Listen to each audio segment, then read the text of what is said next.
பல்லாவரத்தில் மனிதநேய மக்கள் கட்சி செங்கல்பட்டு வடக்கு மாவட்ட செயல் வீரர்கள் கூட்டம் நடைபெற்றது.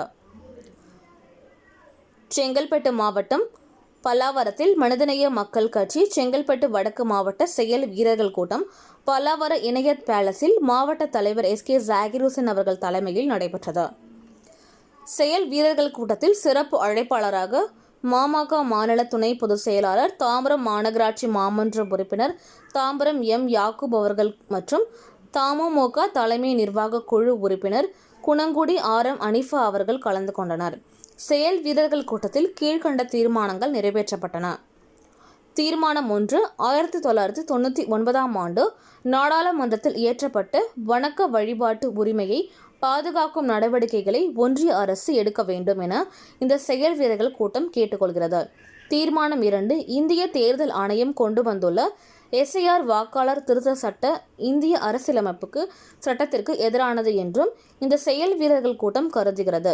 தேர்தல் ஆணையம் ஒருதலை பட்சமாக செயல்படுவதை இந்த செயல் வீரர்கள் கூட்டம் கண்டிக்கிறது. தீர்மானம் 3, 25 ஆண்டுகளுக்கு மேலாக தமிழ்நாட்டு சிறையில் அடைக்கப்பட்டு கிடக்கின்ற முஸ்லிம் அரசியல் சிறைவாசிகளை உடனடியாக விடுதலை செய்ய வேண்டும் என்று தமிழக அரசை இந்த செயல் வீரர்கள் கூட்டம் கேட்டுக்கொள்கிறது. தீர்மானம் 4, தாம்பரம் கஸ்தூரிபாய் நகர் பள்ளிவாசலை உடைய அனுமதி கோரி மாவட்ட ஆட்சித்தலைவரிடம் மனு கொடுத்து இன்று வரை அனுமதி வழங்காமல் இருப்பதை தலைவர் பேராசிரியர் அவர்கள் சட்டமன்ற கூட்டத்தொடரில் தமிழ்நாட்டின் முதல்வர் அவர்கள் கவனத்திற்கு கொண்டு சென்றதை இந்த செயல் வீரர்கள் கூட்டம் மூலம் செங்கல்பட்டு மாவட்ட ஆட்சித்தலைவர் கவனத்திற்கு நினைவூட்டுகிறது. தாம்பரம் கஸ்தூரிபாய் நகர் பள்ளிவாசலுக்கு அனுமதி வழங்கும்படி இந்த செயல் வீரர்கள் கூட்டம் கேட்டுக்கொள்கிறது. தீர்மானம் 5, சுதந்திர போராட்ட தியாகி, திராவிட இயக்கத்தின் உற்ற தோழர், இஸ்லாமியர்களின் கண்ணியமிகு தலைவர் காயிது மில்லத் அவர்கள் வாழ்ந்த குரோம்பேட்டையில் கண்ணியமிகு காயிது மில்லத் என்று பெயர் கொண்டு முகப்பு நுழைவு வாயிலில் வைக்க வேண்டும் என்று இந்த செயல் வீரர்கள் கூட்டம் கேட்டுக்கொள்கிறது. குரோம்பேட்டையில் புதிதாக அமைக்கப்பட்டு திறக்கப்பட உள்ள சுரங்க பாதைக்கு இருபுறம் உள்ள பேருந்து நிழற்குடங்களும் கண்ணியமிகு காயிது மில்லத் அவர்களின் பெயரை வைக்க வேண்டும் என இந்த செயல் வீரர் கூட்டம் கேட்டுக்கொள்கிறது. மாவட்ட செயலாளர் எம். அப்துல் ரஹீம், பருக் அகமது, மாவட்ட பொருளாளர் ஷபீபுல்லா, ரஹமத்துல்லா ஆகியோர் முன்னிலையில் நடைபெற்றது. மாவட்ட துணை செயலாளர் ஷவுகத் அலி வரவேற்புரையாற்றினார்.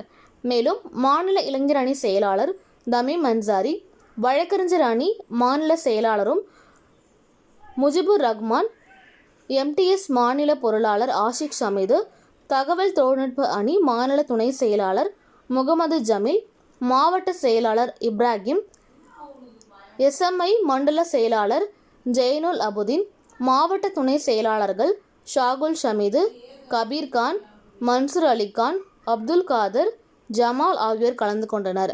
மாவட்ட துணைத் தலைவர் AN அப்துல் ரஹ்மான் அவர்கள் நன்றி உரையாற்றினார். என்னுடைய பேர் குணங்குடி ஆர். எம். அனிஃபா, தமிழ்நாடு முஸ்லிம் முன்னேற்ற கழகத்தின் நிறுவனர், தற்போது தலைமை நிர்வாக குழு இருக்கேன். முக்கியமாக உங்களை இன்னைக்கு சந்திப்பது நோக்கம் என்னன்னா, ஹரியானா மாநில வழக்கொன்றில் 14 ஆண்டு காலம் தண்டனை முடித்த சிறைவாசி விடுதலை குறித்து ஒரு தீர்ப்பு வழங்கியிருக்கிறது உச்சநீதிமன்றம். 14 ஆண்டுகள் வாழ்நாள் தண்டனை பெற்று 14 ஆண்டுகள் நிறைவு செய்தவர்களை அந்தந்த மாநில அரசே பொது மன்னிப்பில் விடுதலை செய்யலாம் என்று ஹரியானா மாநில அரசுடைய ஒரு வழக்கில் உச்சநீதிமன்றம் தீர்ப்பு வழங்கியிருக்கிறது. இதே போன்று பல்வேறு மாநிலங்களிலும் தீர்ப்புகள் இருக்கின்றன. தமிழ்நாட்டில் கோயமுத்தூர் இஸ்லாமியர்கள் சுமார் 20 பேர் 25 ஆண்டு காலமாக தண்டனை சிறைவாசிகளாக சிறையில் இருந்து வருகின்றார்கள். உடல்நலம் பாதிக்கப்பட்டு பல்வேறு பிரச்சனைகளில் இருக்கின்றார்கள். இது பெரிய மனித உரிமை செயலாகும். கோயமுத்தூர் முஸ்லிம்கள் 20 சகோதரர்கள் உட்பட தமிழ்நாடு முழுவதும் சுமார் 30 முஸ்லிம்கள் வாழ்நாள் தண்டனை பெற்று சுமார் 25 ஆண்டு காலமாக இருந்து வருகின்றார்கள். இவர்களை போன்று சகோதர சமுதாயத்தைச் சேர்ந்தவர்களும் தண்டனை சிறைவாசிகளாக இருக்கின்றார்கள். எனவே உச்ச நீதிமன்ற தீர்ப்பின் அடிப்படையில் தமிழக மாண்புமிகு முதலமைச்சர் தளபதி மு.க. ஸ்டாலின் அவர்கள் தமிழ்நாடு சிறையில் கோயமுத்தூர் சிறை உட்பட தமிழகத்தில் வாழ்நாள் தண்டனை பெற்று 25 ஆண்டுகளுக்கு மேலாக தண்டனை சிறைவாசிகளாக இருக்கும் சிறைவாசிகளை மாநில அரசுக்குண்டான அதிகாரத்தின் அடிப்படையில் அனைவர்களையும் விடுதலை செய்ய வேண்டும் என தமிழ்நாடு முஸ்லிம் முன்னேற்ற கழகம் சார்பாக கேட்டுக்கொள்கின்றோம்.